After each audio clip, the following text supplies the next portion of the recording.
Brian.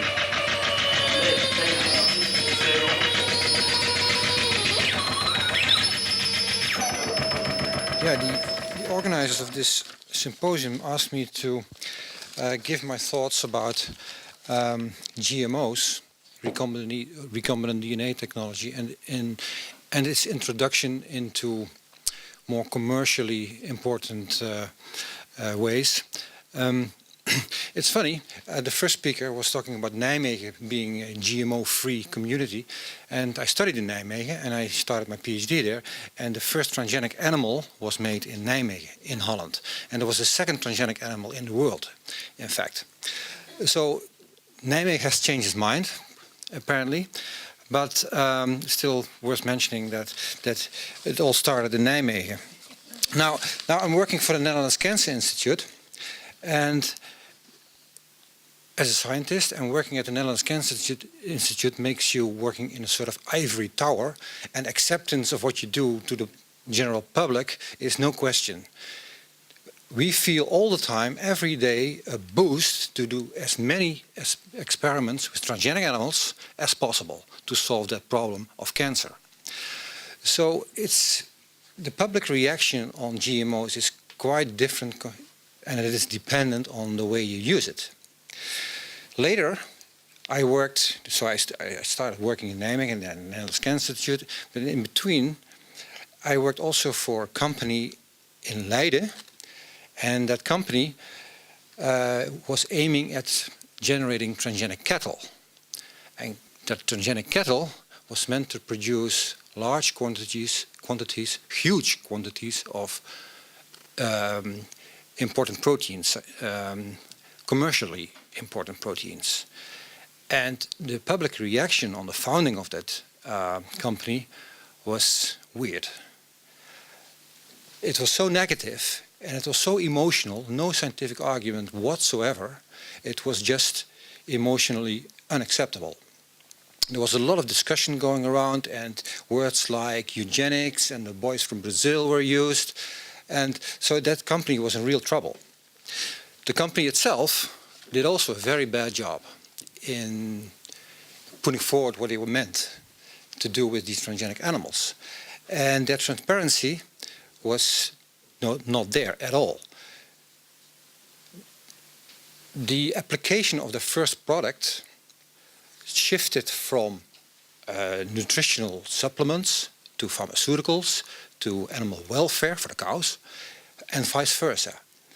So the debate went up so intensely that also the politics were involved, and finally there was a law in the Netherlands that forbid all the generation of genetically modified animals unless permitted. So it was not allowed to make transgenic animals anymore unless you have a permission. Now, to get this permission, that was a very lengthy procedure in which the purpose of your experiment was evaluated on ethical, and nobody knew what ethical meant in that case, evaluated on ethical basis. And a procedure to get permission could take over a year. Of course, many academia stopped working with transgenic animals because they couldn't afford it. And also the competition in the United States, in England, wherever, was far ahead of them. So they stopped. Now, that is the more or less black background of the start of genetic modification of animals. But now it's much better. First of all, that procedure to get permission is simplified very much. Now it's not a problem anymore to make transgenic animals, and we can go back to where we started. The Cancer Institute in between went on because the ethical basis for our experiment was no question, so we could go on anyway. But for fundamental questions, people could start now again. Now, that's just for the Netherlands, but things changed also on a more global scale, and that is because transgenic animals, genetically modified animals, were used to produce or to develop pharmaceuticals. And of course, ethically, there is no question that's okay. If you touch the health of persons, then you can do everything you want. The first recombinant medicine, and it was already 10 years before that, was insulin, and it is made by bacteria. And because of recombinant technology, we can also improve insulin, and it is widely used wherever in the world. And insulin was made by the pancreas from pigs, but now we have a much better source thanks to recombinant DNA technology. Now, if you then use GMOs, not only in bacteria but also in animals and yeast or whatever, you can make nice pharmaceutical proteins. So that's all accepted now. Everybody here in this audience will use somehow pharmaceuticals that have been developed using transgenic species. Then there's another thing that also was positive, and that is that the agricultural world was far ahead of translating GMOs into commercial attractive species than the animal world. And now there are crops like maize, rice, tomatoes, or whatever. They are also based on genetically modified organisms. There is some debate about it, but it's not ethical. It's just risk assessment. And that's good. So we are much further than that. But if you now look at what the discussion is, also the general public is much more open and neutral, not so emotional anymore towards recombinant DNA technology, thanks to the pharmaceutical applications and also the agricultural applications. Now, if you look at this brochure here, and you look at all the organizations that provides financial support, there is even a supermarket, and there is a carpet factory, and there are all kinds of cultural organizations. So also several different organizations from all over society, are much more open to recombinant DNA technology and GMOs than 10 years, 20 years ago. So this has also changed. Now, I want to come back to more the scientific part of it.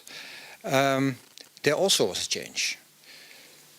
With the upcoming capabilities of sequencing all genomes, we know now that the phenotype-genotype relationship is not that simple as we thought.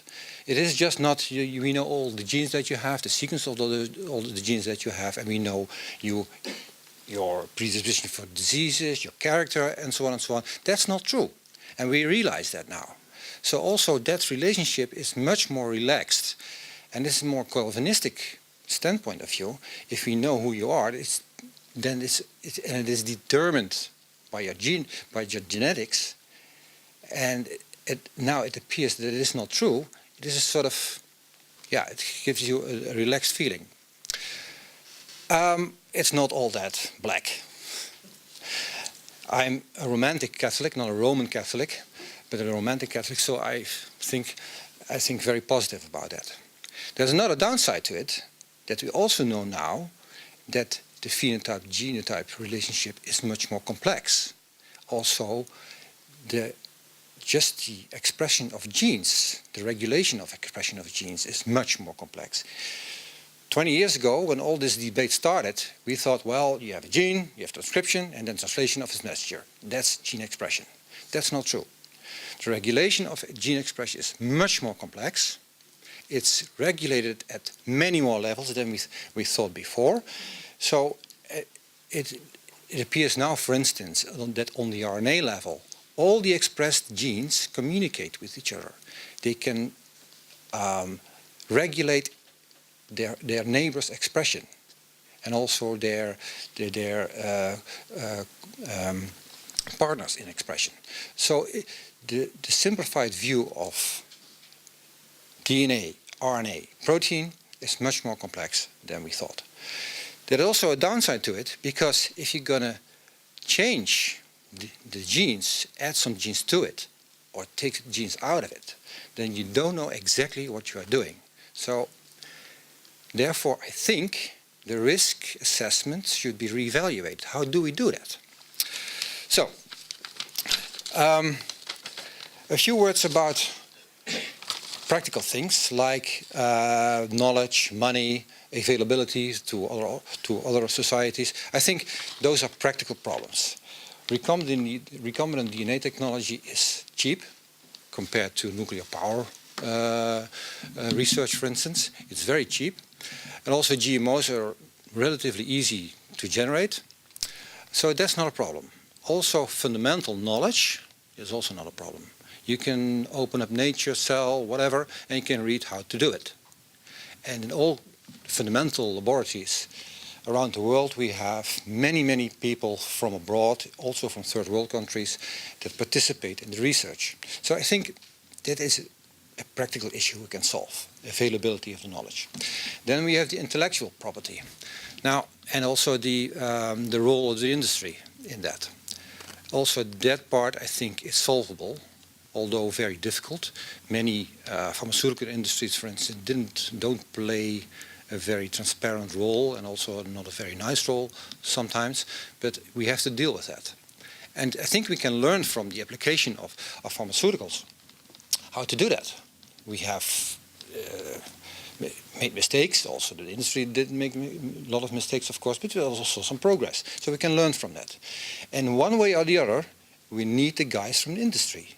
They have the guts and they want to take the risk and have the money to go through a whole process of translation and commercial introduction. The academia cannot do that. So we have to deal with that. Then the more conceptual items. And what I mean by that is that how do we look at nature? If we now are able to, well, there's a few things, are able to change species in their essentials, then how do you look at it? Do we still admire nature as we used to do it, as a romantic Catholic, for instance? Do our children do that? We have some experience in that. Go to the supermarket and tell your kid, this is cheese. Do you know what cheese is? No, I don't know what cheese is. It comes from milk. Oh, from that package. No, it comes from cows. Cows, really? So they don't know what they are talking about. And if you're going to change the essentials of nature, then they even know less about it. So that's something we have to think about. And there's another thing. In the Western world, we have a need for improvement of production and so on and so on. But in other parts of the world, societies with the same access to the new technologies have a much more need to improve production than we do. And do they feel the same about our concept of nature as we do? I think they look at nature very different.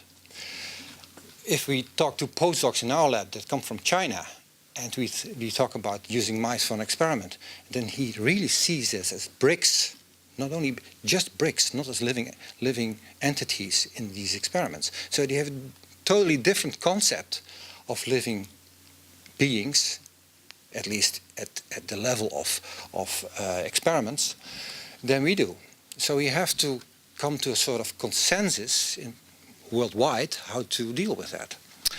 So I didn't talk about algae or photosynthesis because I don't know anything about it. I just looked up at Wikipedia how big the genome of algae is and how many genes they have. It's quite big. It's only a tenth of what we have in size, but they have only half the number of genes that we have. So it's quite a complex organism. And to change that, with all the problems that we have already discussed in terms of translation and gene regulation, I think it's a big issue to do that. So the message is now, you can do that, at least for my part, but you have to think about the containment in which you have to do that. The risk assessment is very important.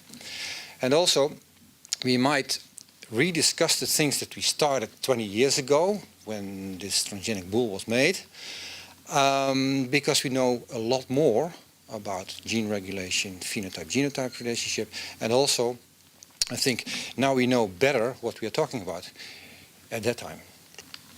That's От цього.